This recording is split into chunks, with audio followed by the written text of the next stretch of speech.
Oke, selamat siang. Siapa yang mau, kelompok mana yang mau menjelaskan dulu? Kita diskusi santai aja untuk pembahasan arsitektur Nusantara ini. Silakan, Pausan. Siap atau siapa? Hadir Pak. Kamu kelompok 2, ya? Kelompok 4 Pak. Kelompok 4. Di sini bahasan tentang ini. Ada di Sumatera Utara, kemudian ambil Banjar juga, lalu kemudian Kampung Dukuh ya di Garut, lalu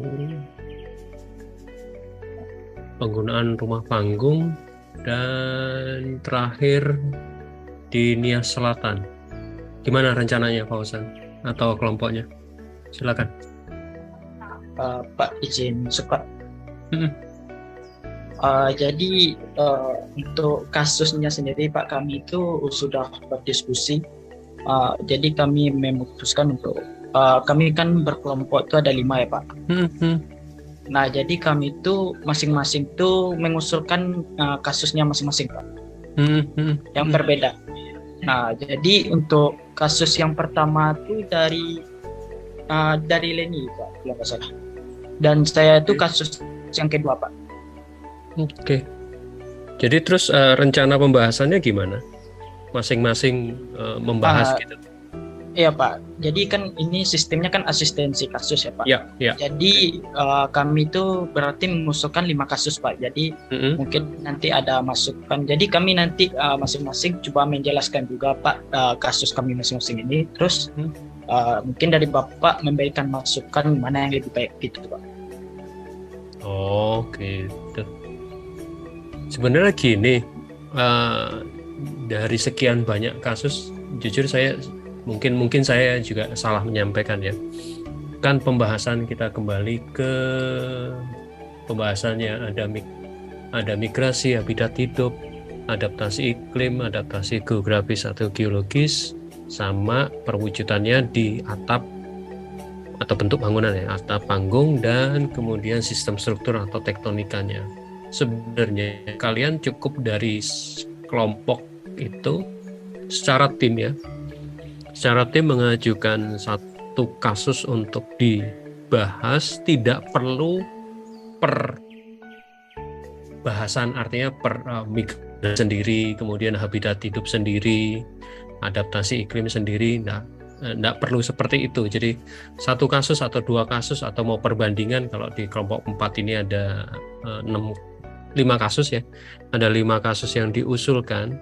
Sebenarnya pertanyaannya kemarin itu apa yang kaitan dari kelima rumah adat tersebut terhadap umpamanya terhadap adaptasi iklim umpamanya, atau terhadap adaptasi geologis, atau bisa juga kemudian membandingkan antara satu rumah adat dengan rumah adat yang lain. Jadi kalau sistemnya seperti ini nih, kalian akan kerepotan sendiri. Katakanlah tim ini secara sepakat dulu untuk membahas yang seperti apa. Apakah adaptasi iklim atau lebih ke bentuk, kalau saya lihat ya, ke perwujudan atap. Pertanyaan mendasarnya kayak jajaran yang nomor 1 ini yang sama-sama di Sumatera Utara, satu wilayah Sumatera Utara, tapi perwujudan atapnya berbeda. Kemudian dipertanyakan, kok bisa sih berbeda itu? Ada apa? Nah itu secara berkelompok kemudian mencoba mencari tahu. Katakanlah salah satu orang, masing-masing anggota kelompok melihat rumah bolon itu karakter kondisi geografisnya, kondisi geologisnya atau iklimnya seperti apa, sehingga kemudian diperbandingkan semuanya ya, sehingga kita bisa menduga umpamanya bentuk atap seperti ini itu dengan kondisi curah hujan yang tinggi, kondisi atap seperti ini karena ada aktivitas tertentu. Jadi perbandingannya tidak hanya bentuk, karena iklim, bahkan mungkin juga yang ini yang tidak ada di materi yang saya sampaikan, umpamanya tata ruang terkait dengan perilakunya, aktivitas di dalam rumahnya. Aktivitas di dalam rumah, di rumah Bolon, apakah sama dengan aktivitas yang ada di Nias, umpamanya seperti itu. Apakah juga ada pengaruhnya dengan mata pencarian? Mungkin itu sih Pak Osan. Jadi, kalau seperti ini akan apa ya? Kalian akan kerepotan sendiri karena masing-masing anggota kelompok itu mengusulkan dan macam-macam. Bukan berarti data ini tidak berguna, ada gunanya juga. Kalian punya perbendaharaan materi yang cukup kaya gitu loh. Dari 6 ada 5 bentuk bangunan. Tinggal kemudian dicarikan kesesuaiannya seperti apa. Contoh, kita fokus aja deh, namanya ke yang Sumatera Utara, satu lokasi, satu wilayah. Atau kalau nggak seperti itu, coba cari yang bentuknya seperti ini. Jadi bentuk bukan bentuk atap yang satunya limas itu siapa sih? Pelana. Yang seperti pelana ini ada apa gitu loh, kok ada di Aceh, ada di Kalimantan, di Rumah Bentang, Rumah Mandar, dan segala macam. Terus untuk perbandingan komparasi lawannya, katakanlah yang ada di Nias, kenapa kok bentuknya seperti ini? Apakah ada pengaruh bentuk denahnya? Jadi denahnya ini kan kotak, kalau ini lingkaran, sehingga bentuknya mengerucut seperti itu. Mungkin itu. Osan, ada yang mau disampaikan? Silakan. Pak, izin Pak, sebelumnya maaf. Jadi kan maksud kami itu dari 6 kasus atau 5 kasus kami itu mungkin dipilih salah satunya gitu Pak, yang terbaik gitu Pak, maksud kami. Bukan ke-5 kasusnya itu akan gitu. Itu maksudnya Pak. Ya sebenarnya silahkan kelompok menentukan sendiri gitu loh, mana yang mau dibahas, diperdalam. Jadi saya akan gini, jangan tempatkan saya sebagai hakim gitu loh. Maksud saya, oh ini yang baik, ini enggak. Kalian coba mengusulkan, kalian tentukan sendiri yang mana, membahas yang ini dengan kelengkapan, dengan konsekuensi masing-masing. Lalu dari penentuan itu kita kemudian kita bahas gitu loh. Gimana? Ada tambahan penjelasan? Baik, mungkin untuk penjelasan kasusnya saya izin mencoba menjelaskan tentang kasus yang saya buat tuh yang nomor 2 ya Pak. Izin Pak.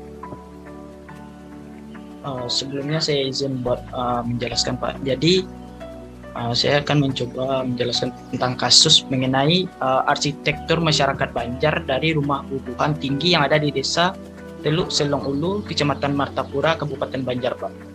Jadi sebelum kita masuk ke arsitekturnya itu, ya kita masuk ke asal-usul atau kayak migrasi dari masyarakat Banjar itu sendiri Pak. Jadi setelah saya beberapa sumber yang saya dapatkan, itu masyarakat Banjar itu sebagian besar dari ini ada saya lanjutkan Pak. Jadi sebelum kita mengenal tentang arsitektur Banjar, jadi saya mulai dari adaptasi dari migrasinya Pak, dari masyarakat Banjar itu sendiri. Ada beberapa sumber yang saya baca dan saya tampilkan juga di biro Pak. Jadi sebagian besar dari sumber-sumber ini mengatakan kalau masyarakat Banjar itu berasal dari Melayu Pak, yaitu beberapa gelombang. Sehingga selanjutnya untuk asal-usul arsitektur tradisional Banjar, ada 4 aspek yang menjadi penentu dalam pemulaan arsitektur tradisional Banjar. Yang pertama yaitu aspek arsitektur, yang pertama aspek sejarah Pak. Itu dimana diawali dengan kedatangan masyarakat Melayu dari Kerajaan Sriwijaya ke Kalimantan Selatan pada abad 3 sampai ke 4 Masehi, yaitu mereka mendirikan sebuah kerajaan yaitu bernama Tanjung Pura di kota Batalok. Nah, jadi dari sejarah itu secara singkatnya itu dapat disimpulkan bahwa terbentuknya arsitektur tradisional Banjar ini dipengaruhi oleh perkembangan sosial politik, Pak, yaitu termasuk yang menjadi latar belakang terbentuknya di mana kerajaan di Kalimantan Selatan. Dan selanjutnya itu aspek lingkungan, yaitu mulai bentuk geografis, kondisi topografi, dan sekaligus Banjar ini merupakan lokasinya itu dekat sungai sehingga merupakan lahan basah, Pak. Dan selanjutnya aspek budaya dan juga ada aspek religi dan upacara. Jadi untuk pembahasan saya kepikiran ada 2 pembahasan nanti, Pak. Itu yang pertama itu mengaitkan yang sejarah tadi itu masyarakat Banjar dari awal kedatangan hingga masa-masa kerajaan itu terhadap bangunan, salah satunya itu yaitu bangunan di Bubuhan Tinggi, Pak, Rumah Adat Banjar. Dan yang kedua tuh saya mau membahas tentang hubungan, Pak, karena tadi disebutkan bahwa masyarakat Banjar itu sebagian besar itu berasal dari Melayu, Pak. Sehingga saya kepikiran juga bagaimana kalau kita mencoba membandingkan antara rumah tradisional Melayu dengan rumah tradisional Banjar. Dan saya juga menemukan salah satu kesamaan dari rumah tradisional Melayu dengan Banjar nih, Pak.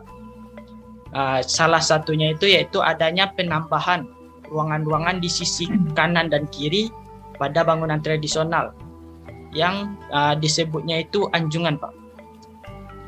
Mungkin itu menjadi salah satu atau titik awal hubungan dari rumah Melayu dengan rumah Banjar, Pak. Sekian, Pak. Oke, bisa di stop share, Pausan. Oke, kelompok 4 gimana? Ada tanggapan dari paparan Pausan? Karena ini gini ya, benar-benar saya minta bukan individu ya.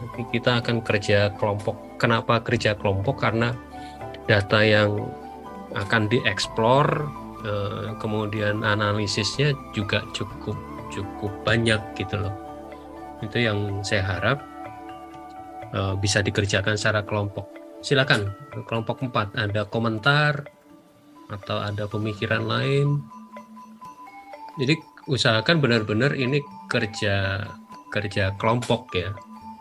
Setiap ini juga belajar juga kita bekerja sama kemudian membahas, karena saya akan minta contoh ya. Oke, kalau belum ada yang memaparkan atau mau berkomentar apa yang dipaparkan Pausan tadi kaitan dengan saya belum share screen. Apa yang dipaparkan Pausan tentang Melayu, kaitannya asal usul, tapi pada saat bersamaan juga ada yang disampaikan bahwa ada kaitannya juga dengan Palembang. Padahal kalau ditelusur lebih lanjut, rumah Limas itu lebih dekat dengan rumah Jawa, tapi yang di pesisir, yang di Demak, yang di Kudus dan segala macam.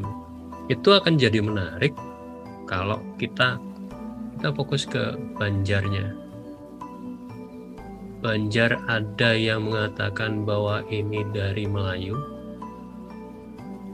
kemudian juga ada kaitannya dengan Palembang. Padahal pada saat bersamaan Palembang juga ada yang terkait dengan Jawa pesisir. Sedangkan Melayu silakan dicek ini asalnya dari mana. Apakah mau di-compare dengan arsitektur di Pulau Penyengat? Sehingga kita punya perbandingan yang menarik. Tadi sudah disampaikan bahwa ini arsitektur Melayu, kemudian ada arsitektur Banjar, terserah yang pakai yang mana. kemudian ada arsitektur Palembang dalam hal ini rumah limas, kemudian ada yang pesisir, arsitektur Jawa pesisir. Berarti ada 1, 2, 3, 4. Silakan dilakukan komparasi gitu loh. Secara bentuk, secara tadi ruangan, tadi sudah disampaikan Pak Usan tentang penambahan ruangan dan segala macam. Kemudian ini yang secara arsitektural ya. Kemudian bisa juga melihatnya secara posisi. Karena baik yang arsitektur Melayu, Banjar, Palembang, Jawa pesisir itu semua di tepi air.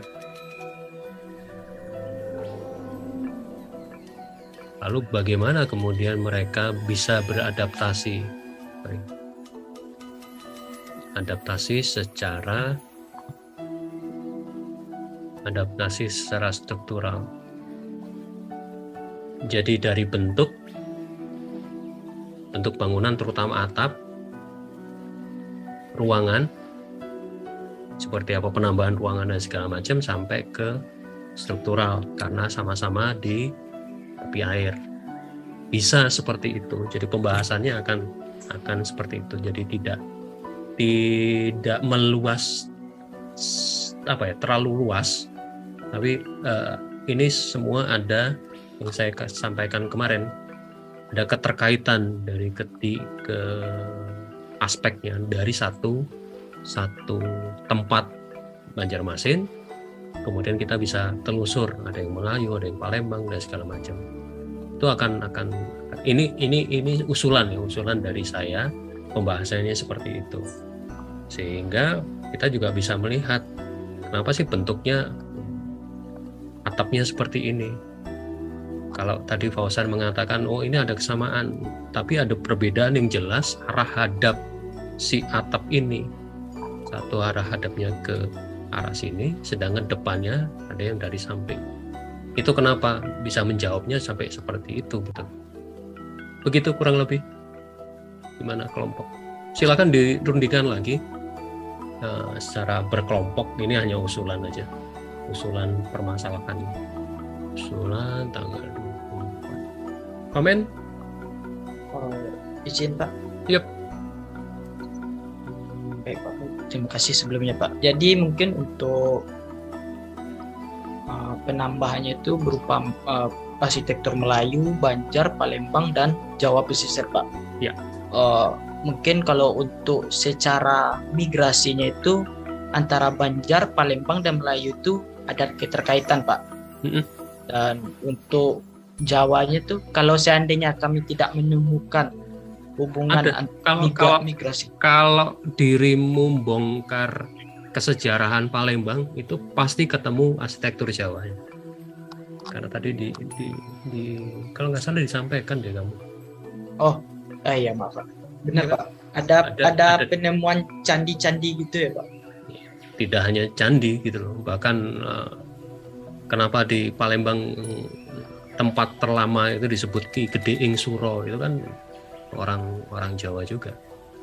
Kalau bicara Palembang, terutama kesejarahan, pendatang, penguasa dan segala macam, pasti nyenggol Jawa pesisir terutama.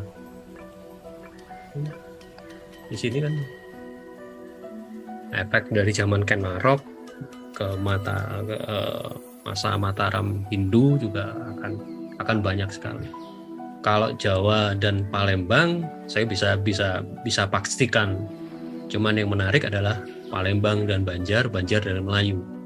Ini jujur ilmu baru, pemahaman baru. Karena saya memang belum bongkar Banjar secara mendalam. Begitu. Silakan kelompok yang lain. Masa sih pausan aja. Anggota kelompok 4 yang lain. Anggota kelompok 4 yang lain silakan berkomentar. Izin Pak. Silakan. Nah, akhirnya Leni bersuara. Silakan Leni. Kalau dari saya itu yang ngusulin kasus yang nomor 1 Pak, kan di Sumatera Utara itu ada ada beberapa rumah adat. Nah dia itu kan kayak kalau misalnya di provinsi lain mungkin rumah adatnya nggak sebanyak yang ini Pak. Kayak misal 1 atau berapa gitu, dan mungkin ciri khasnya itu sama atau bentuknya mungkin mendekati. Tapi yang di Sumatera Utara nih, padahal mereka tuh berada di satu provinsi, mungkin iklimnya juga nggak berbeda jauh gitu Pak, tapi punya perbedaan yang mencolok dari setiap rumah adat, dari setiap rumah adat di tiap suku gitu Pak. Iya, Jadi alasannya tuh ngangkat kasus ini karena mau nyari tahu kenapa sih ada perbedaan-perbedaan di tiap bentuk sama bentuk dari bentuk kata, entah mungkin ada berhubungan dengan filosofi dari tiap sukunya itu juga Pak. Jadi gitu penjelasannya Pak. Gini, saya mengomentari yang terakhir dulu terkait dengan filosofi. Saran saya, jangan terpaku pada filosofi. Gini, ini pendapat saya personal ya. Filosofi itu muncul itu justru di akhir, ketika semua proses transformasi, ketika proses pembentukan dan segala macam proses adaptasi dilakukan oleh masyarakat adat. Ketika itu sudah berakhir dalam pengertian sudah bentuk terakhir yang kita lihat sekarang, mereka mencoba membungkusnya pengetahuan-pengetahuan tersebut dengan beberapa nilai-nilai filosofi. Gitu. Kita coba bongkar ke lebih dalam lagi. Artinya sebelum filosofi itu muncul, sebenarnya mereka maunya maksudnya apa sih dengan bentuk seperti itu, dengan bentuk atap seperti itu, dengan tata ruang seperti itu apa? Gitu. Saran saya jangan nembak ke filosofi. Filosofi itu hemat saya adalah sebuah cara masyarakat masa lampau kita untuk menyampaikan, karena kan nggak mau jelimet kan, harus struktur seperti ini segala macam. Mereka dengan mudahnya, contoh paling gampang, jangan duduk di depan pintu nanti susah jodoh atau gampang masuk angin. Ya pastilah di depan pintu itu kan untuk lalu lalang dan segala macam. Nilai-nilai filosofi itu ditanamkan atau dikeluarkan untuk memberi batasan, memberi aturan kepada masyarakat. Mereka dengan tanda kutip agak ditakut-takuti gitu loh, supaya contoh kayak ini hutan yang terlarang, hutan yang penuh hantu dan segala macam. Maksudnya kan bukan itu. Maksudnya adalah hutan itu punya fungsi sustainability, punya fungsi keberlanjutan, karena dari hutan itu, katakanlah beberapa rumah adat, disitulah tempat sumber pohon, sumber material untuk rumah adat. Sehingga kalau itu sering dilalui orang atau sering dilewati, kemudian diambil kayunya, ya rumah adat itu akan kesulitan mendapatkan sumber materialnya kan, kayak gitu ya. Jadi saran saya yang terakhir itu yang pertama. Yang kedua, kayaknya kelompok ini perlu ngobrol dulu apa sih yang mau dibahas gitu loh. Karena yang pertama pun ini cukup menarik tuh. Sesama saya tidak terlalu paham Batak secara mendalam ya. Orang Batak pun punya kekasan bangunan itu yang sangat berbeda. Contoh Bolon dan Karo itu beda banget, Mandaling beda banget gitu kan. Kenapa seperti itu muncul gitu kan? Itu yang perlu cukup menarik untuk diulas. Jadi kelompok ini silahkan ngobrol dulu untuk memunculkan kira-kira secara berkelompok kita akan menyelesaikan apa. Ya seperti tadi kalau punya usulan dari Fauzan, perlu banyak explore di arsitektur lain. Sama juga dengan ini, katakanlah rumah Bolon. Secara sistem, kalau kita mencoba mencari perbedaannya dulu. Apakah sistem struktur di rumah bolon sama dengan sistem struktur di rumah karo? Seperti tadi Leni katakan bahwa sama-sama di kondisi di sekitar Danau Toba dan segala macam kan. Apakah sama kondisi iklimnya, kondisi tanahnya, kondisi kegempaannya sama, sehingga muncul logikanya sama. Tapi kemudian bentuknya berbeda karena apa? Gitu kan. Apakah aktivitas di rumah bolon sama dengan aktivitas di dalam rumah karo dengan rumah Mandailing seperti itu? Gitu ya kira-kira kelompok 4. Jadi tugas utama dari kelompok 4 adalah mensepakati mau ngapain, karena cukup banyak usulan. Tapi bukan berarti ini salah, enggak. Dengan usulan-usulan itu kalian bisa kemudian berdiskusi mana yang lebih terjangkau, mana yang lebih visible untuk digarap. Kayak yang rumah Nias ini juga menarik, kaitannya dengan kegempaan, kaitannya dengan tsunami, apalagi kemudian di compare atau dibandingkan dengan ini Nias Selatan, yang di atas itu Nias Tengah kalau nggak salah, yang ini di atas ini. Begitu ya kelompok 4. Yang lain fokus di Sumatera, ada yang di Garut, nggak apa-apa gitu loh. Silakan kemudian dirundingkan. Begitu? Ada komentar dari kelompok 4 sebelum kita pindah ke kelompok yang lain? Kayaknya cukup, Pak. Oke. Makasih banyak, Pak. Ya, silakan dirunding ya, nggak usah berantem. Baik, Pak. Kasihan kalau berantem pausan kalah pasti. Kelompok yang mana lagi? 2, 3, 1, silakan yang mau ngomong. Guys. Iya Pak. Silakan kelompok 1. Oke. Di studi kasus yang kami ambil tuh ada 3 Pak, tapi itu kayak masih jadi pilihan gitu Pak, mau ngambil yang mana. Oke. Untuk yang pertama itu ada rumah kampung Kapitan. Nah, alasan kami ngambil rumah kampung Kapitan tuh karena sebelumnya kan beberapa anggota kelompok kami tuh pernah berkunjung ke kampung Kapitan karena pernah ikut mata kuliah Bapak sebelumnya juga yang apresiasi arsitektur. Jadi informasinya cukup banyak yang kami dapatin dari narasumber. Terus lokasinya juga kan di Palembang. Terus di rumah itu juga ada 3 unsur kebudayaan. Terus menggunakan lantai rumah panggung yang beradaptasi sama lingkungan sekitarnya karena letak geografisnya dekat di Sungai Musi. Terus menggunakan atap limas juga sesuai dengan kondisi iklim di Palembang yang suka hujan, jadi menggunakan atap limas Pak. Terus yang kedua itu ada rumah rakit. Rumah rakit juga ini yang kami ambil di Palembang, berpengaruh pada Melayu, Bumbu Panjang, dan arsitektur Tionghoa. Juga berkaitan dengan aspek migrasi, habitat, dan adaptasi.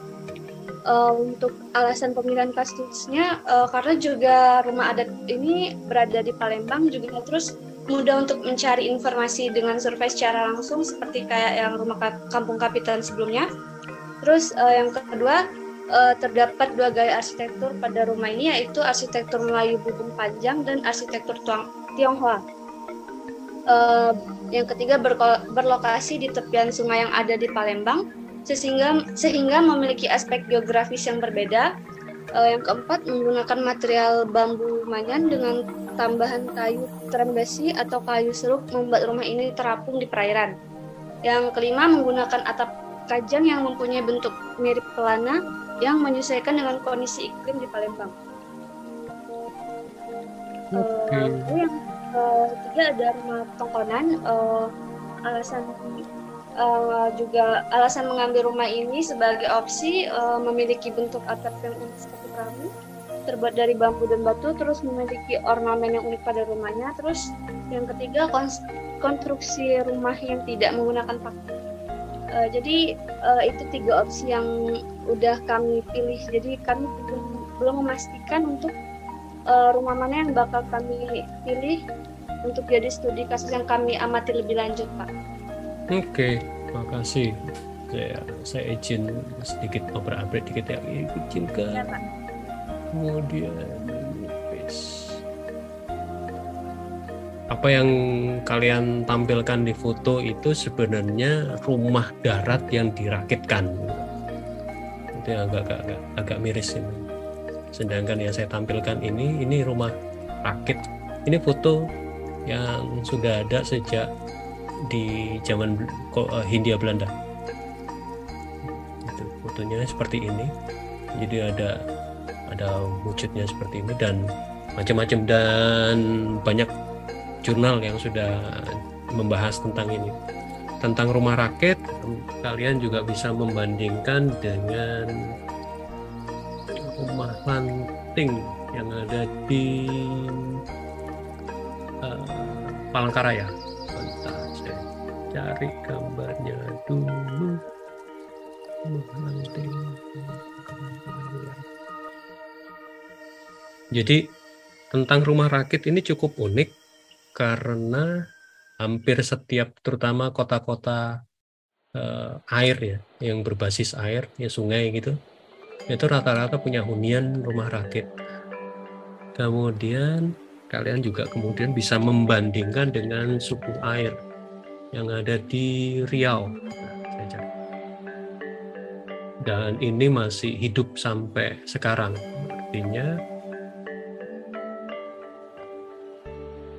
bisa ditelusur lebih lanjut. Sebenarnya rumah rakit itu apakah perahu yang ditambatkan kemudian menjadi hunian atau seperti apa? Khusus untuk rumah suku laut ini, kalian bisa lihat di sini.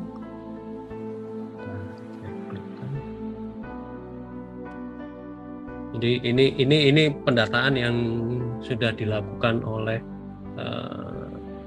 rekan-rekan kita di UI. Jadi kaitan dengan rumah suku laut, kehidupannya, bangunannya dan segala macam. Bahkan keluar bukunya sih sudah.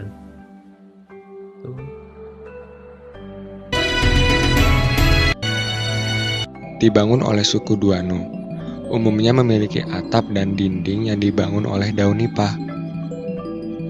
Ini yang untuk berpijak dimanfaatkanlah kayu nibong yang dibelah sebagai bisa jadi apa ya, komparasi kaitannya dengan apa yang terjadi di rumah rakit yang ada di Palembang, rumah rakit yang ada di Palangkaraya, dan beberapa tempat di Banjar juga ada.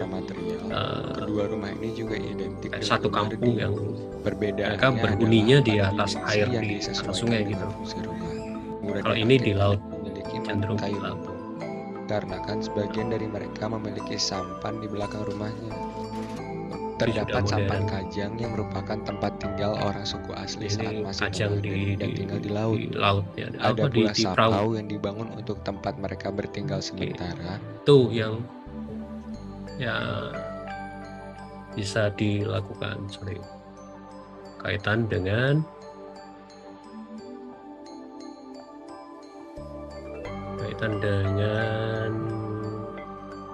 tadi kelompok berapa sih kan? Oke, kaitan dengan rumah rakit. Kemudian kaitan dengan kapiten, sebenarnya cukup ada dua kemungkinan, apakah mengolah kapiten hanya melihat kapiten yang ada di Palembang, karena kalau mau ditelusur lebih lanjut, di sini itu kolonialnya kuat, di sini lebih ke saya mengatakan lokalnya kuat, lokal dalam pengertian arsitektur Melayunya. Tapi dari keduanya ini punya kesamaan, sistemnya adalah rumah. Ini ada selasar, kemudian ada rumah lagi, kemudian di bagian tengah ini ada courtyard. dua-duanya sama, tapi ekspresinya berbeda sekali. Tuh sebenarnya ada satu rumah lagi yang sekarang udah hancur, udah berubah banget. Di sini kalau kalian masuk ke bagian dalam itu nanti ada foto si kapiten yang satu pakai baju Belanda, satu pakai baju Cheongsam nggak salah, lebih ke Tiongkoknya, baju tradisional Tiongkok. Itu kalau mau bahas cara khusus untuk kampung kapiten terhadap kampung kapiten, atau bisa juga rumah kapitan di Bangka, jauh-jauh dikit. Ini rumah kapiten Pang Chong Tun yang ada di Bangka.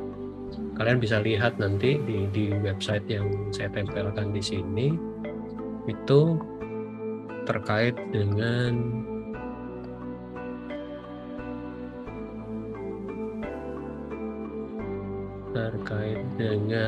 apakah tata ruangnya sama, karena ini kapiten Tiongkok yang ada di Indonesia itu banyak di banyak tempat, apalagi kaitannya dengan kalau kota itu kota perdagangan gitu. Ini kan terkait dengan mandor timah karena di Bangka, jadi bisa ditelusur lebih lanjut tuh dari saya. Kemudian yang Toraja, kalau dari dua ini terutama saya lihat kelompok satu pertimbangannya adalah aksesibilitas. Kayaknya yang Tongkonan sebaiknya nggak usah dibahas lebih lanjut. Silakan fokus ke rumah rakit atau ke kampung kapiten. Salah. Terus gimana caranya? Mengandu.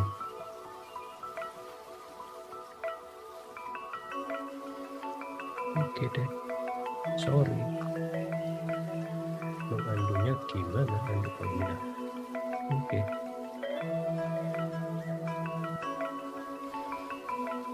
Itu ada pertanyaan dari kelompok ini? Silakan sambil saya beresi. Mungkin masih belum ada pertanyaan sih Pak, tapi kayaknya kami bakal lebih mendalami lebih lanjut yang rumah rakit, karena dari penjelasan Bapak juga kan banyak kampung pembanding rumah rakit yang lain, dan lebih menarik aja untuk dibahas lebih lanjut karena berada di daerah yang berair. Iya. Udah Pak, sekian. Oke. Terima kasih Pak. Sama-sama. Nah, rumah rakit Pak Anjumah itu pernah nulis khusus tentang rumah rakit. Ya ampun, aku bersihin begini. Oke lah. Salah sendiri. Oke, nanti malam lah kerjaan menghapus ini. Saya carikan website rumah rakit Palembang.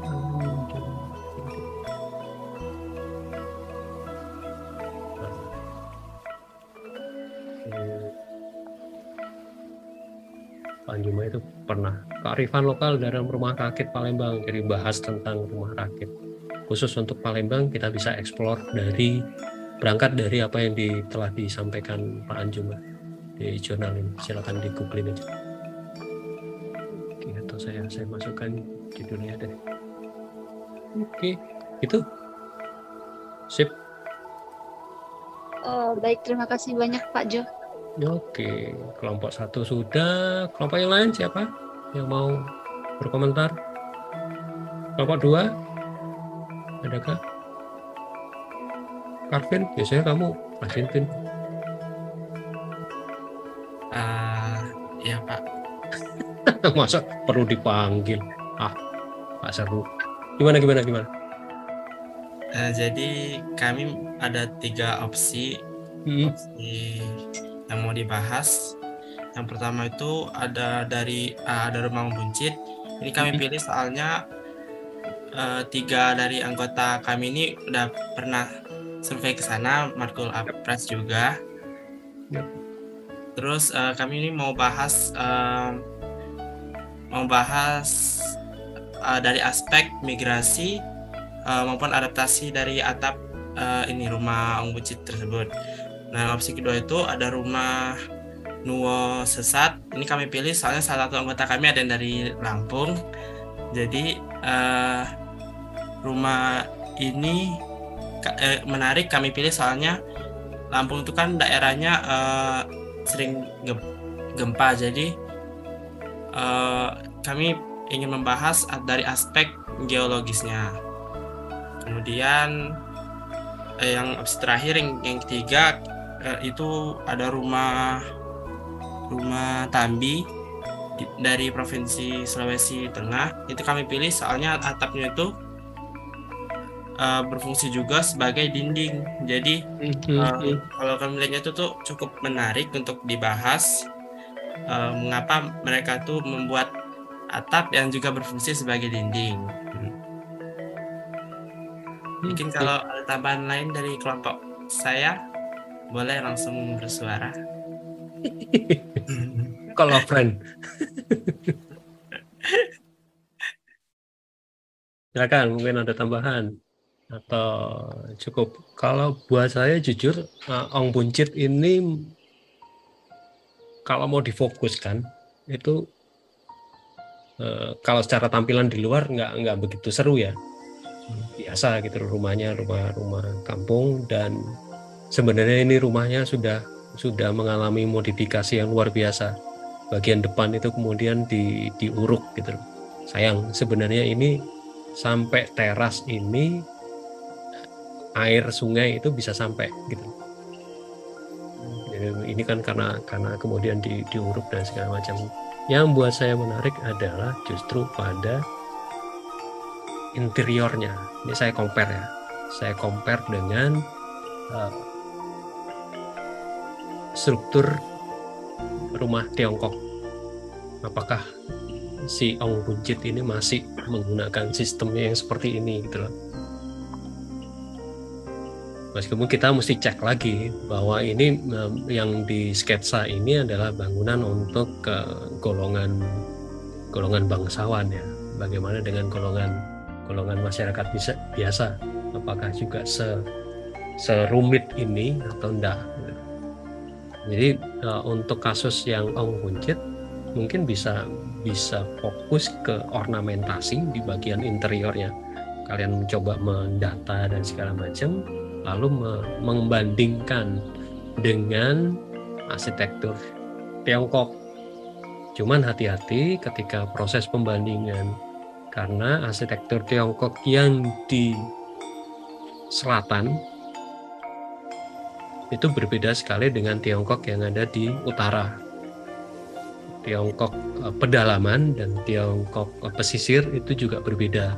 Itu yang perlu dicek benar, si Ong Buncit ini asalnya dari mana, kemudian baru melakukan komparasi. Oke, saya ambil beberapa contoh. Saya nggak tahu di bagian dalam harusnya kelihatan. Saya cari contoh yang interiornya, struktur interior yang ada di arsitektur Tiongkok. Sebelum itu, ini model atap di arsitektur Tiongkok. Modelnya seperti ini. Kemudian perlu dicek lagi masing-masing model ini dia dari Tiongkok yang mana. Lalu strukturnya itu tadi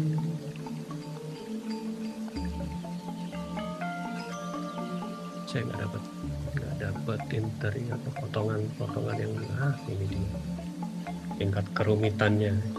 Kayaknya atapnya sederhana tapi rumitnya kayaknya di Ong Buncit kan cukup unik gitu loh sistem strukturnya. Kalian bisa berangkat dari situ. Apakah mereka benar-benar masih menerapkan yang asli perkiraan ya, atau sudah ada penyederhanaan sampai ke pemilihan warna dan segala macam, kalian bisa bongkar seperti itu. Begitu. Jadi dari satu aja kita bisa bongkar, cukup mendetail kaitan dengan migrasi tadi. Apakah ada transformasi struktural, ada transformasi ornamen sesuai dengan posisinya sekarang mereka berada di tepi sungai. Dulu ada yang menduga bahwa ini rumah rakit, tapi ternyata ketika dicek di bagian bawah ada tiang, ada panggungnya. Jadi sebenarnya ini rumah panggung. Tuh. Nah, makanya saya minta dicek juga asal usul si Ong Buncit ini, apakah dari Cina daratan atau Cina pesisir, bagaimana, yang perlu diperjelas. Gitu? Iya. Oke, ada pertanyaan kah? Oh, ini Pak mau bertanya lagi. Untuk pembahasannya itu harus fokus ke satu aspek, misalnya migrasi saja, atau boleh migrasi dan habitat hidup, atau lebih banyak lagi dari itu? Tergantung kalian coba membahasnya. Jadi tidak ada batasan harus hanya satu migrasi aja gitu, atau habitat hidup aja, enggak. Tergantung nanti kalian mengolahnya seperti apa. Seperti ini kan struktur, kita bisa sampai latar belakang migrasi, kemudian mereka hidup di sini, berarti kan bahasan habitat hidup, sampai ke sistem struktur kan berarti ini. Gitu. Perwujudannya sistem struktur, bukan lagi ke atap tapi sistem struktur. Gitu. Jadi benar-benar tergantung pada aspek pembahasannya, ya. Nggak usah terlalu terkekang dengan tadi migrasi habitat hidup, kemudian adaptasi iklim dan segala macam. Di sini kan proses adaptasi iklimnya tidak terlalu kentara, tidak terlalu kuat ya. Tapi ada latar belakang migrasi, kemudian proses hidupnya atau habitat hidupnya mereka di Palembang, di tepian Sungai Musi, yang kemudian diekspresikan atau dilihat aspeknya adalah aspek struktural, terutama di bagian aspek struktur atapnya, gitu, ya. Ini juga untuk yang lain, jadi nggak usah terjebak harus keduanya sekarang.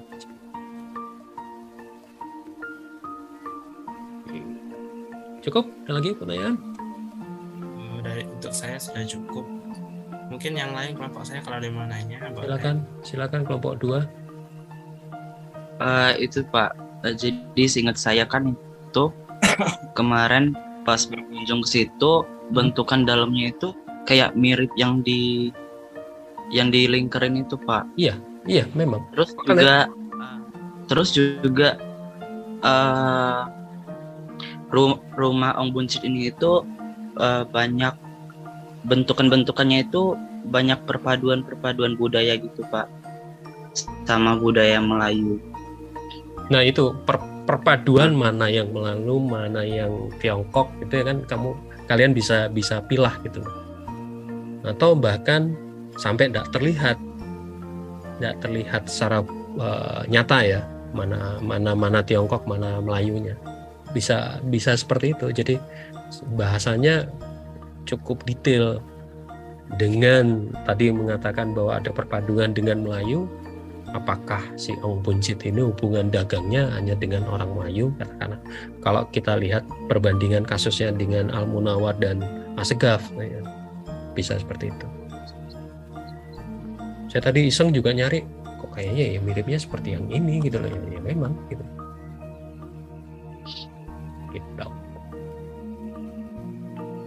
Di Kapiten udah nggak terlihat yang ini karena ditutup, ada plafon segala macam. Apakah, saya juga masih penasaran, apakah di bagian atas seperti ini enggak? Karena di tempat lain yang di dekat Kapiten itu yang sekarang rumahnya tertutup banget, itu strukturnya masih kayak gini. Jadi ini ya Pak, untuk yang Melayunya itu pembahasan itu juga kayak lebih diperluas gitu juga ya Pak? Bisa seperti itu, karena yang disebut arsitektur Melayu juga masih apa ya, kabur kejelasannya ya kan.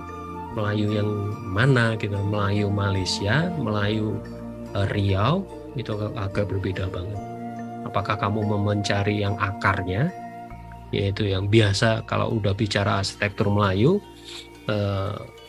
terkadang akarnya di arsitektur yang ada di Pulau Penyengat itu kan, apakah seperti itu, atau yang sudah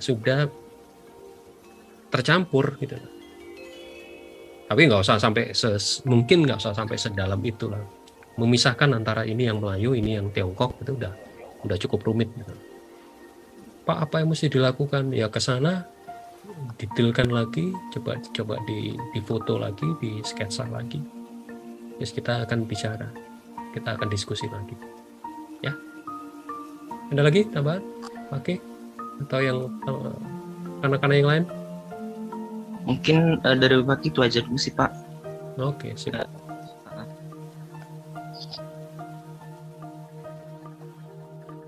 Ini kalau nggak salah Pak Anjuma juga yang cukup serius membahas tentang arsitektur Tionghoa di Palembang terutama, kaitannya dengan proporsi dan segala macam. Oke, tunjuk terpasang. Kelompok 3, yuk silakan Nabila Margareta. Nah, jadi di sini kami ada 4 kasus. Yaitu yang pertama tuh ada rumah adat Baileo. Nah, di sini kami mengambil ini karena keunikan struktur dari rumah adat Baileo yang tidak menggunakan paku, melainkan menggunakan pasak kayu dan ikat gemuruh.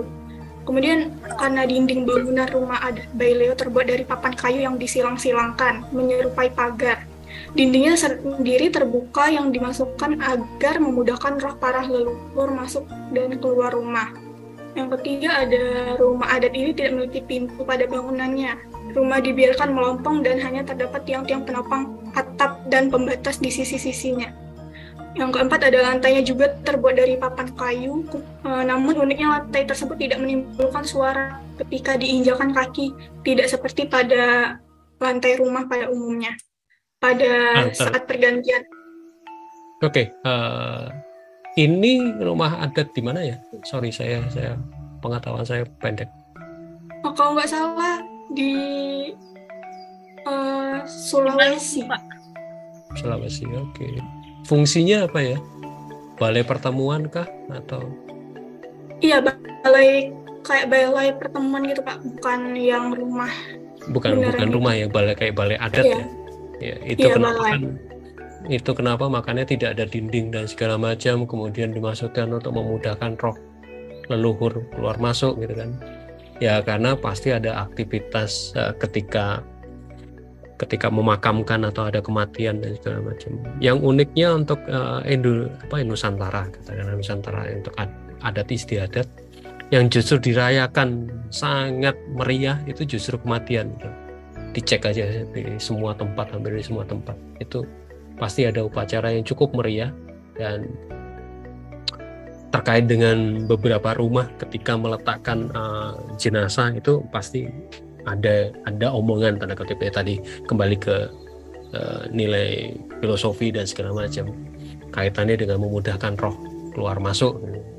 Padahal ya namanya pertemuan ya cukup aja tanpa dinding dan segala macam, karena dilakukan pasti di siang hari, kemudian aktivitasnya mengumpulkan orang banyak. Kalau ini di dinding panasnya minta ampun. Kedua juga pasti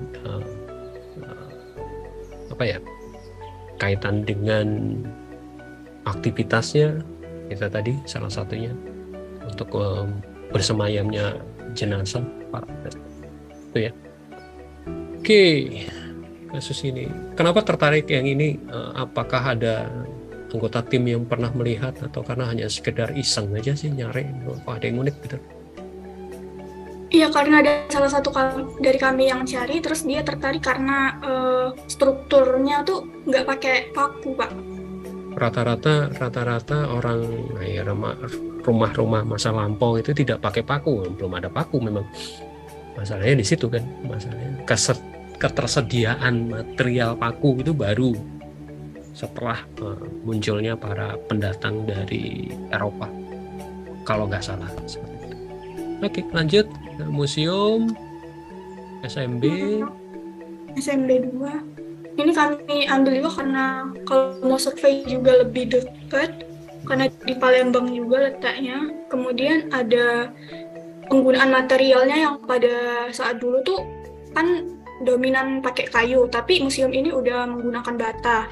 Terus perpaduan antara gaya arsitektur Eropa dengan arsitektur Palembang, di mana pada bagian atapnya tuh menggunakan atap limas, dan lantai 2-nya juga menggunakan arsitektur khas Palembang, tetapi di lantai 1 dia berciri khas arsitektur Belanda dengan melihat bentuk jendela yang melingkar. Ini sebenarnya bangunan ini dulunya fungsi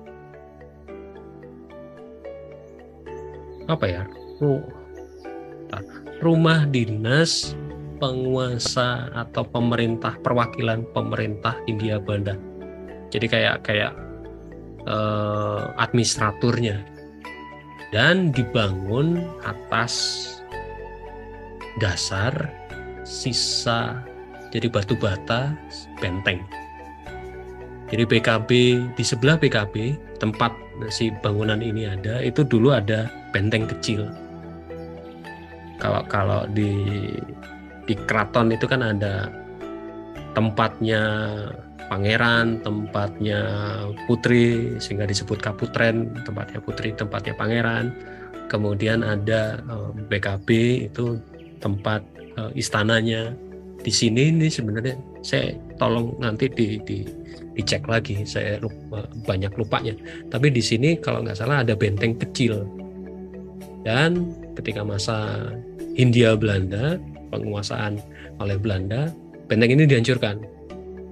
Bata-batanya digunakan untuk membangun bangunan ini dan diperuntukkan untuk tempat tinggal, jadi rumah dinas si administratur lah, katakan administratur Palembang, yang kantornya di kantor ledeng, di kantor wali kota. Ini jadi dari dulu memang kantor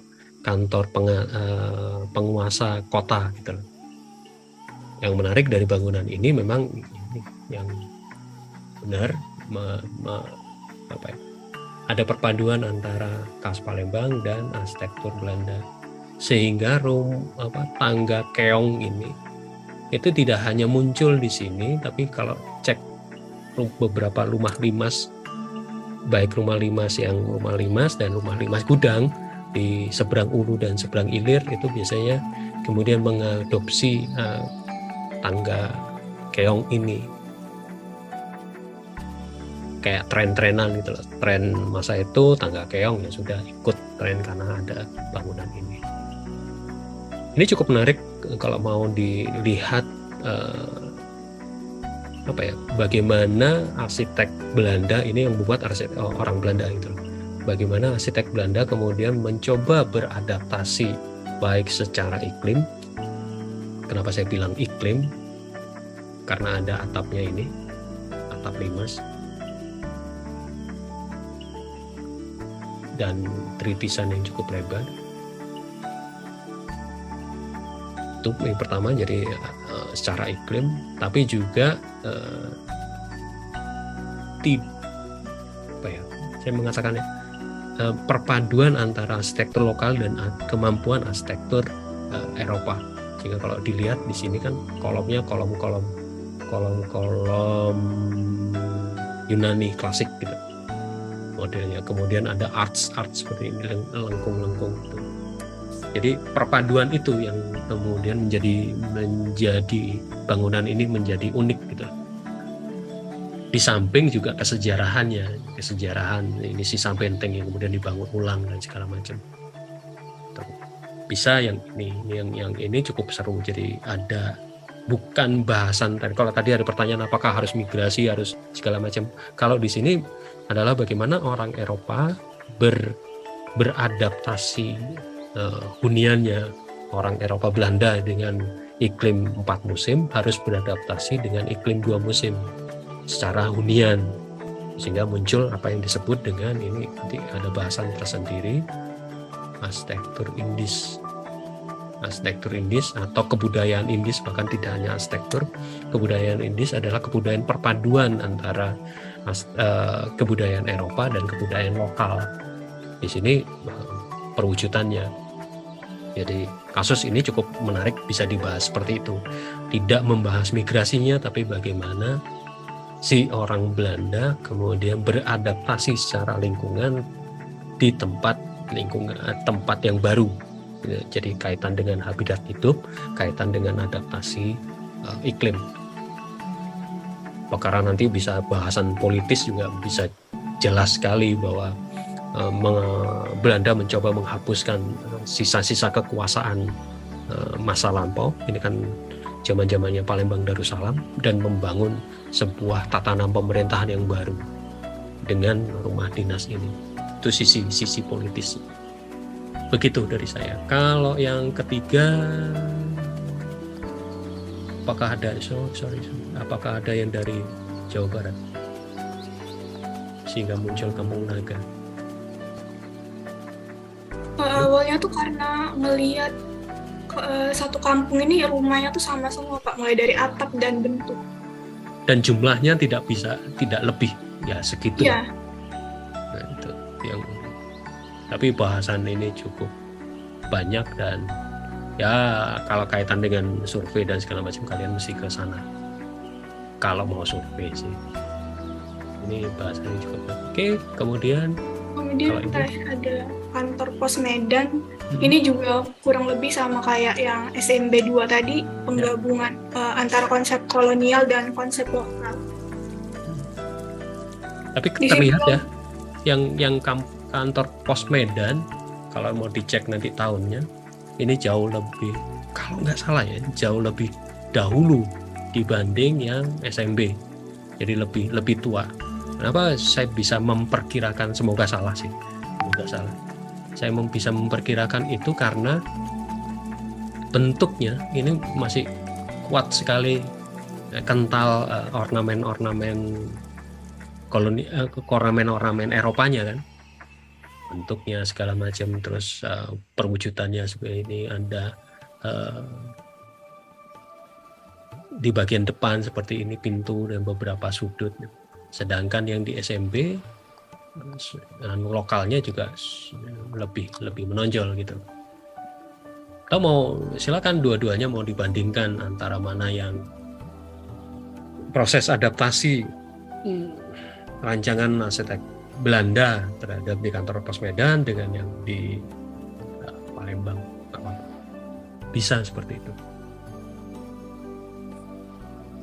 Kesan rumah panggung. Oke.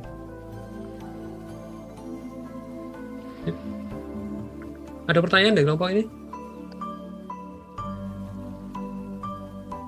Silakan seperti tadi ya, silakan dirundingkan mana yang mau difokuskan, nanti pada pertemuan berikutnya kita coba cek lagi. Ya. Ada lagi? Mungkin udah cukup, Pak. Oke. Halo guys, semangat ya. Ya. Kelompok 5, kelompok 4 tadi sudah, kelompok 5 siapa ini? Albert? Ya, Pak. Soalnya pasti dirimu jubirnya. Kalau kelompok kami itu kemarin nyari-nyari gitu kan Pak, terus ketemunya tuh di Bali gitu. Ada desa yang rumah adatnya tuh lumayan unik gitu Pak. Jadi kayak di satu desa tuh ada 3 rumah, kayak 3 tipe rumah gitu Pak. Nah dia nih dibedainnya tuh dari strukturnya. Jadi berdasarkan penopangnya gitu Pak, kayak dari namanya juga. Dia ada Saka Oras, Saka 6 sama Saka 4. Ya kayak dari namanya itu yang Saka Oras tuh ada 12, Saka 6 ada 6, Saka 4 4. Nah terus dia tuh yang uniknya tuh tiang penyangganya tuh ada yang digunakan sebagai penyangga tempat tidur juga Pak. Nah Terus sama kalau dilihat dari bentuk atapnya, yang Saka 6 sama Saka 4 tuh mirip, tapi yang Saka Roras tuh beda sendiri. Itu sih Pak yang bikin ini men. Oke, ini Bali Age ya? Iya Pak. Oke, posisinya di Gianyar. Betul. Kalau nggak salah, kalau Bali Age itu posisinya biasanya itu di bagian sini. Makanya apakah Gianyar atau Klungkung atau Tabanan Pokok, yang sering terjadi adalah di sini. Nanti dia dicek lagi lah. Iya Pak. Dan ini sangat berbeda dengan apa yang terjadi di arsitektur di bagian selatan atau yang di utara. Berbeda banget. Karena yang di selatan ini, sependek pengetahuan saya, semoga salah, itu ada pengaruh dari para pelarian dari Majapahit. Ketika Majapahit mulai runtuh dan segala macam, beberapa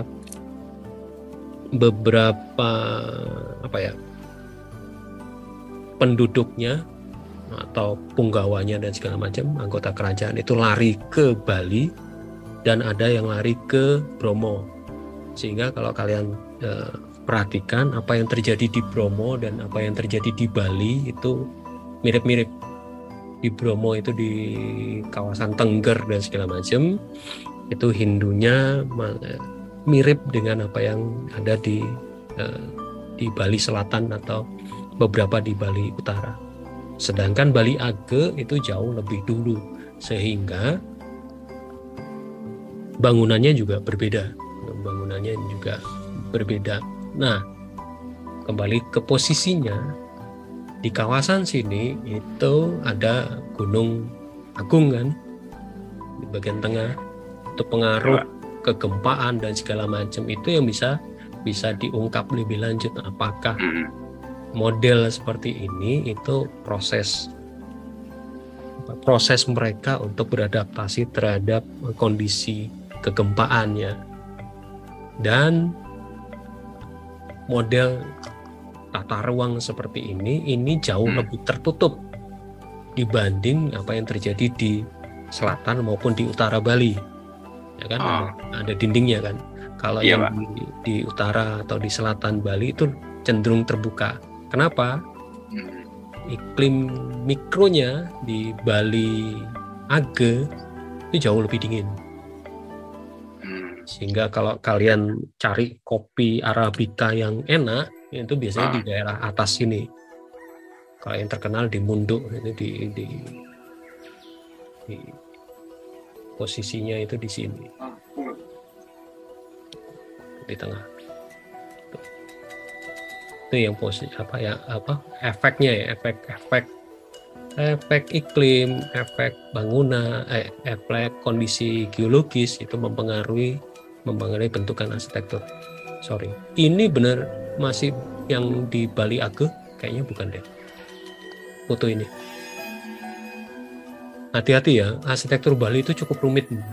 Kalau yang ini, kalau nggak salah, yang gambar kanan ini bisa desa yang sama atau desa Julah.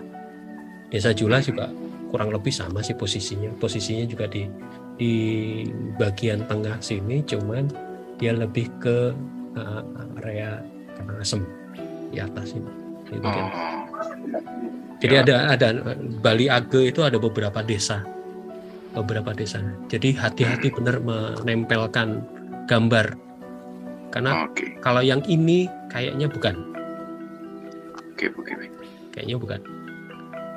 Terus kemudian kalau mau explore lebih lanjut, bentuk ini itu muncul di Lombok, di Sasak, desa Sasak namanya. Nah, saya carikan. Sasak. Sasak. Tapi bukan yang lumbung ya, yang selalu muncul itu lumbung. Tapi saya cari rumahnya. agak susah sih.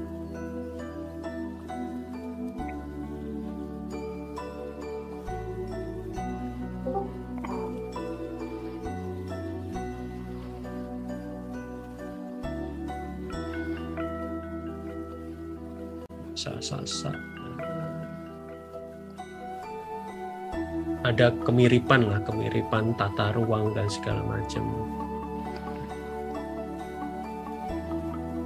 Mungkin bedanya dengan Lombok mungkin perbedaan penggunaan material buat atapnya gitu ya Pak? Yap, materialnya segala macam, terus sebenarnya penggunaan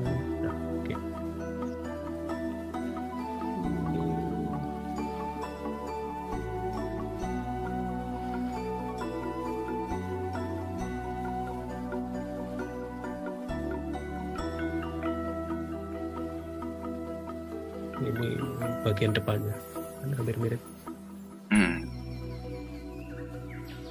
Saya belum dapat yang gambar dalam. Itu jadi keunikan kesamaan bentuk itu juga sampai ke, karena desa Sasak atau di budaya Sasak itu posisinya di kaki, kalau di Lombok itu apa? Rinjani ya? Di Rinjani ini sama sih. Ini ruang dalamnya yang di Rinjani. Ya, lebih sama. Ke dalam, bagian dapur segala macam. Tata ruangnya hampir mirip, hampir sama persis. Itu bisa dieksplor lebih lanjut. Bisa fokus ke sini. Kaitannya dengan kondisi geologis, kondisi iklim mikro, cukup dingin di daerah tengah situ Bali Age. Nah, itu kemudian perwujudan arsitektural. Tentang denah dan segala macam banyak banget kok penelitian bagian desa Age. Begitu. Oke. Sip. Jadi ini juga sebagai contoh dengan kelompok yang lain yang tidak perlu memaksa untuk harus migrasi. Ini kan benar-benar hanya fokus ke bagaimana bentukan arsitektur itu merupakan perwujudan dari adaptasi iklim, adaptasi kondisi geologis, kondisi kegempaan dan segala macam. Contoh kasus. Fokus ke satu dan bisa untuk ini kan sistem strukturnya apakah sesuai dengan tadi kondisi kegempaan dan segala macam. Ya. Kalau nggak salah saya pernah baca kok data di daerah tengah Bali itu kondisi kegempaannya. Silakan dibongkar lagi.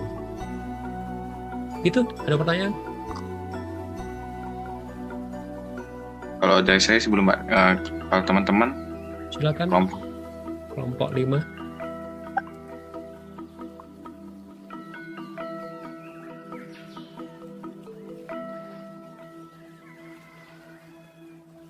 Adakah? Kayaknya cukup Pak. Oke, thank you. Kita makasih, lanjut Pak. Sama-sama. Kita lanjut ke kelompok 6. Sumaya. Kayaknya ada perebutan kasus Kampung Kapiten. Gimana kelompok 5? Iya Pak.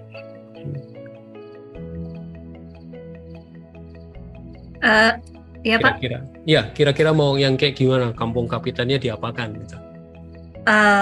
Jujur Pak, pertama kan saya baca jurnal dari Bapak itu tentang skala secara garis besar jejak perkembangan pemukiman ini dari pemukiman air lalu ke darat, terus mempunyai hubungan dengan terus juga punya hubungan dengan bangsa Belanda gitu. Terus juga yang satunya ini jurnal yang saya ketemu itu yang mana secara garis besar ini ngebahas tentang bangunannya Pak, dari struktur, dari bentuk dan juga dari mungkin ya segitunya lah. Tapi setelah saya sudah baca kedua jurnal itu, saya coba ingin kayak mengkombinasikan Pak. Yang pertama itu yang tentang jejak kayak peninggalan-peninggalan sama yang bangunnya juga tuh. Terus kalau di pikiran saya sendiri Pak, baru juga ngomong dengan teman-teman yang lain itu dari 2 jurnal ini apa sih yang ditinggalkan dari ketiga budaya ini untuk sekarang mungkin Pak. Mungkin baru itu aja sih Pak yang dari pikiran saya itu Pak, baru bicara dengan teman-teman tadi. Oke, jadi benar-benar fokus ke rumah kapiten 3 rumah itu ya? Iya Pak. Oke. Kalau yang tadi di kelompok 1 kan saya coba explore lebih lanjut kaitan dengan sesama kapiten, tapi di tempat yang lain. Kalau di kelompok ini lebih melihat si rumah ini sendiri gitu. Ada satu, nanti kalau kalian bisa nelen, artinya bisa mengunyah, ada satu tesis khusus tentang kampung kapiten saya share di sini. Itu saya tempelkan di sini. Saya tadi nyari keselip entah di mana gitu. Tapi saya tahu persis ada, saya punya satu tesis dari Unika Studio Pranoto Semarang yang membahas itu. Tuh. Jadi sama dengan yang tadi punya Ong Buncit, bisa fokus saja ke artefak yang ada tanpa harus membandingkan dengan yang tempat lain, tapi kemudian dilihat, oh ini perpaduannya di mana sih? Kenapa sih model seperti ini? Kenapa yang bagian tengah yang sekarang rumah abu kok modelnya lebih ke kolonial? Apa kaitannya dengan PKB dan segala macam? Itu yang bisa diungkap lebih lanjut. Seingat saya tulisan saya juga tentang itu sih. Ada keterkaitan berhadapan. Kemudian rumah abu, itu rumah yang disebut rumah abu itu yang bagian tengah alat. Nah, yang ini. Sekarang fungsinya rumah abu gitu. Rumah abu adalah rumah tempat mensemayamkan abu-abu para leluhur.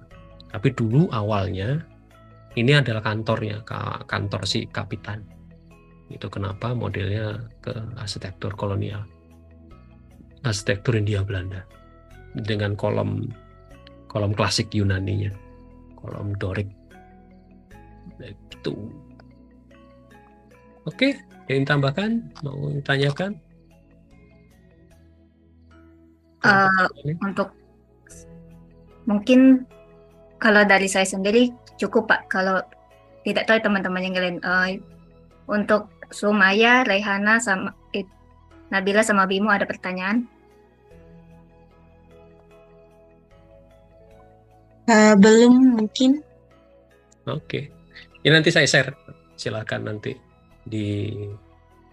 ini juga sebagai kasus, sebagai contoh kasus bahwa satu kasus sama-sama kampung kapiten kita bisa membahasnya secara lebih luas, tidak harus tidak perlu tabrakan gitu, karena bahasan tentang arsitektur masa lampau itu sangat luas dan bisa kita interpretasi kemana-mana. Nanti saya share, setelah ini saya coba cari satu tesis tentang kampung kapiten, nanti saya letakkan di tengahnya, di bagian ini tadi, arsitektur vernakular ini. Oke.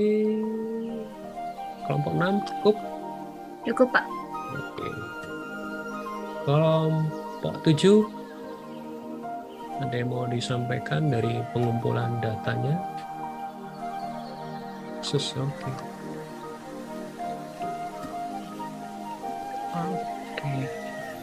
Halo?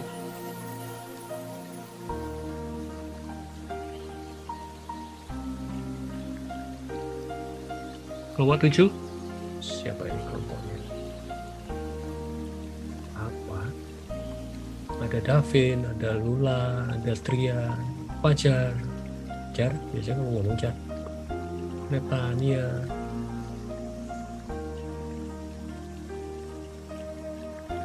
Vin, bisa Davin,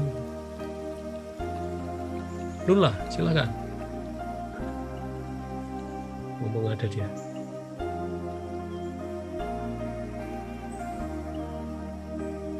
Yuk, nomor 7. Ada yang mau disampaikan? Halo Pak. Ya, silakan. Apa yang mau kira-kira dengan kumpulan, ada Rumah Kudus, ada Kaki Seribu, ini seru banget tuh. Kemudian ada yang Melayu. Melayunya Melayu mana ini?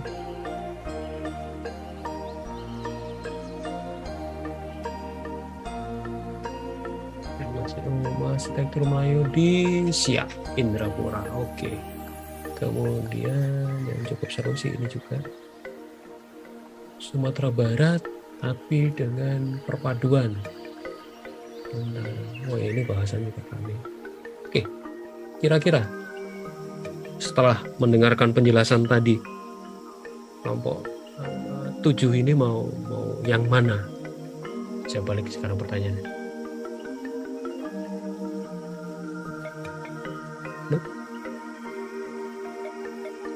Nanti kami mau diskusikan lagi sih Pak kalau masalah itu. Oke. Karena kumpulan kasus yang coba kalian hadirkan di sini juga cukup seru. Contoh kayak tadi kan ada si Fausan, ini salah satu contoh sih. Rumah Jawa Kudus dengan yang di Jogja itu beda banget.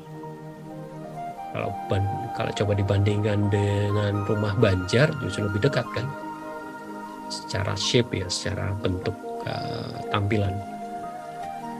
Dan ada peninggian, biasanya ada peninggian lantai yang cukup signifikan di Kudus, kemudian di Demak dan sebagainya. Yang ini seru banget, Kaki Seribu ini. Kenapa dia tidak pakai struktur yang besar-besar, kayu yang besar? Karena lingkungannya tidak memungkinkan untuk dapat kayu yang dengan dimensi yang raksasa seperti yang kayak kan di sini. Yang Indrapura dari tadi bahasan tentang arsitektur Melayu cukup banyak. Ini salah satu contoh juga di Siak Indrapura. Bisa menjadi satu contoh gitu bahwa apakah ini yang disebut dengan arsitektur Melayu atau justru ini sudah beradaptasi atau sudah bertransformasi karena ketemu dengan arsitektur Eropa, entah Portugis, entah Hindia Belanda atau yang mana. Kalau yang ini jelas banget pertemuan antara bentukan Minang dengan Eropa. Ada satu tulisan yang cukup panjang, cukup menarik ini, masjid-masjid. Jadi bisa juga membahas bagaimana masjid itu bertransformasi dari yang paling sederhana, yang paling katakanlah tradisional sampai yang paling muktakhir. Di Minang itu rentangnya cukup luas. Jadi yang dari nagari, benar-benar kampung kecil, sampai yang kontemporer, yang masjid raya di Padang. Silakan dirundingkan ya, karena kasusnya yang coba dihadirkan seru-seru. Ya, semoga nanti dapat. Baik Pak, terima kasih. Sama-sama. Kelompok 8. Fokus ke Cirebon. Kelompok 8 siapa sih? Mufli, Amira, Elia, Abizar. Tadi Abizar kelihatan kulu kirir. Ya, siap. Iya Pak, jadi kasus kami ngambilnya fokus ke Keraton Kacirebonan Pak. Kenapa kira-kira? Jadi karena Keraton Kacirebonan ini nih salah satu keraton yang berdirinya tuh paling terbaru, jadi ada dapat pengaruh dari Cina itu yang udah dari lama banget, terus juga ada budaya Jawanya yang dari turun temurun, sama karena berdirinya pas masa VOC mulai menguasai Jawa, jadi ada pengaruh Belanda juga di keratonnya. Oke. Seru sih kalau bicara Cirebon, itu seru banget. Dari kotanya sendiri yang cukup unik, artinya perpaduannya ya seperti tadi, perpaduannya itu campur aduk, nggak karu-karuan gitu. Seperti tadi disampaikan, kolonial Eropanya ada, Jawanya ada, Tiongkoknya ada, bahkan di beberapa titik ada Arabnya juga gitu. Dan semua benar muncul di keraton. Cuman itu catatan saya kemarin ya, tolong ya sumber, karena yang disampaikan data-data yang cukup krusial dan cukup menarik untuk dikaitkan. Kayaknya sederhana kayak gini, tapi rumit. Keraton Cirebon itu rumitnya minta ampun. Cirebon. Oke. Ini yang Kanoman atau Kasepuhan? Ini yang Kacirebonan, Pak. Beda dengan Kanoman sama Kasepuhan. Oke. Yap. Saya baru, iya, ada tiga. Oke. Sip. Oke. Seru. Thank you menghadirkan sesuatu yang seru. Yoi. Terakhir, kelompok 9. Mau diapakan Torajanya? Ya. Oke, mau diapakan Torajanya? Kita tuh kayak bahas. Sorry, putus-putus. Gimana? Bahas apanya? Kita tuh bahas ini Pak, apa awal mulanya si Toraja ini dari migrasi itu, makanya kita buat judul ini apa, korelasi proses migrasi terhadap perwujudan arsitektural rumah adat suku Toraja, yang mana rumah adat ini tuh awalnya tuh dari usul si apa migrasi ini Pak terwujudnya. Nanti tuh berlanjut ke habitatnya juga. Sorry, migrasi dari para nenek moyangnya. Oke. Ke suku Toraja. Nanti jatuhnya nanti ada yang turun dari langit segala macam itu ya? Enggak, nanti tuh dia tuh para nenek moyangnya itu migrasi pakai perahu. Nah, tapi itu terhambat di Sulawesi Utara ini karena keadaan iklim sama lautannya nggak memungkinkan. Jadi mereka tuh memutuskan untuk menetap di Toraja. Jadi mereka bongkar perahu yang dipakai berlayar ini untuk buat si rumah tongkonan ini Pak. Oke, hati-hati ya. Bisa dilihat dari atapnya ini bentuk perahu, dari perahu mereka itu. Itu kalau nggak salah, semoga saya salah. Kalau nggak salah itu cerita kayak apa ya? Kayak mitos gitu loh. Karena ada penelitian tandingan, nanti kita coba sama-sama cari lah. Penelitian tandingan itu nggak ada kaitannya sebenarnya dengan perahunya tadi. Semoga saya salah gitu, makanya kita coba. Kemudian yang coba kalian lihat nanti Toraja yang di mana, karena saya belakangan ini menemukan ya teman-teman sih di daerah Luwu dan Engrekang itu berbeda banget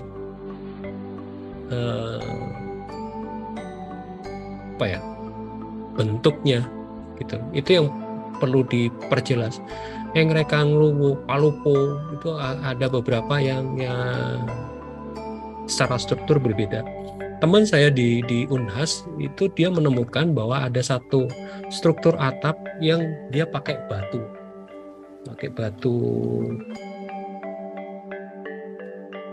bilah.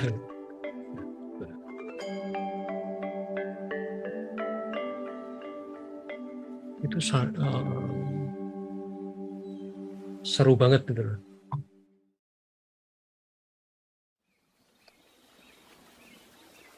Itu ya, hati-hati ya dengan Toraja, sama juga dengan tadi yang di Sumatera Utara. Setiap daerah itu punya karakteristik tertentu ya, sama-sama di sekitar daerah Toba, tapi punya bentukan dan berbeda, yang sangat berbeda. Ini pakai batu penutupnya, gitu ya. Jadi tolong sama kayak yang tadi yang Bali Age juga hati-hati. Yang di sini yang mau ditampilkan di posisi mana? Itu juga saya ingin mengajak kalian untuk lebih sensitif melihat sebuah foto. Toraja ternyata tidak hanya seperti ini, tapi Toraja juga macam-macam gitu loh. Ada yang kedetilannya cukup beragam gitu. Itu ada pertanyaan? Ya, nanti silakan dibongkar baik di YouTube maupun itu, ada banyak banget. Kalau Tanah Toraja itu bahasanya cukup banyak.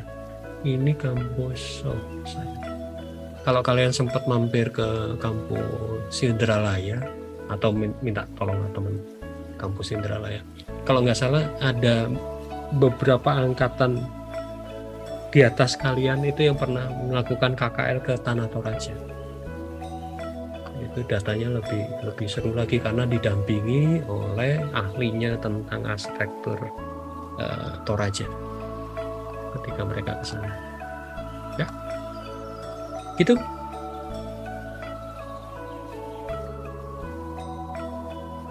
Cukup? Cukup Pak, terima kasih Pak. Sama-sama. Oke. Sementara itu dulu ya untuk sore ini. Oke, terima kasih. Sampai jumpa minggu depan. Kita coba. Nanti ada sedikit materi tambahan dari saya. Saya nggak tahu apakah nanti kalau sempat saya bikin video pendek sehingga kalian tinggal nonton aja. Kita coba lanjutkan untuk diskusi dari masing-masing kelompok. Kita coba susun lebih komprehensif lagi dan sudah mulai pembahasan sehingga di minggu depan kalau bisa sudah mulai agak tertata. Beberapa kelompok tadi masih ada beberapa kasus sehingga segera diputuskan mau kasus yang mana. Dari situ dari apa yang kalian tampilkan di Miro, kalau saya punya datanya saya akan coba cantumkan di masing-masing lembar dari kalian yang di sini. Seperti yang saya ungkap tadi, tidak perlu dihapus yang ada di sini, silakan tambah di kanan dan di kiri, pilih tempat kerja yang masing-masing di mana. Nanti saya akan coba cek, kalau perlu ada, kebetulan saya punya datanya, saya akan tempelkan di situ supaya bahasanya makin tajam lagi. Begitu dari saya, terima kasih. Saya stop share.